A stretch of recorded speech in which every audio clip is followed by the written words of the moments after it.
గంజాయి మొత్తులో వయసు తెలియకుండా మాట్లాడుతున్నావు. నీతో పాటు గంజాయి కలిసిన గణేష్ గంజాయి చంపింది ఎవడరా? నిజంగా నాకు తెలీదు. చెప్తావా చస్తావా? తెలీదు. మర్యాదగా చెప్తావా? ఈ విషయం మీ ఇంట్లో చెప్పమంటావా? మా ఇంట్లో వాళ్ళు నీకు తెలియదు కదా.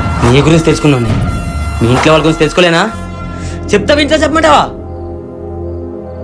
చెప్తాను. చెప్పరా. వాడికి నీకు పరిచయం ఎలా? వాడికి బ్రేకప్ అయిందనే బాధలో బాగా తాగేవాడు. గణేష్ బ్రో, ఇంకా మూడ్ ఆఫ్గా ఉంటావేంటి? చిల్లవుతున్నాంగా, చిల్లవు. లేదు బ్రో, నేను తాగడం వల్ల దానికి ప్రాబ్లం ఏంటే? తాగితే బ్రేకప్ చెప్పింది. సరే వదిలే. ఎంత తాగినా ఎక్కట్లేదు బ్రో. అయితే గంజాయి కొడతావా? మనం ఒక్కరోజు తాగిన డబ్బులతో 3 రోజులు కొట్టదు.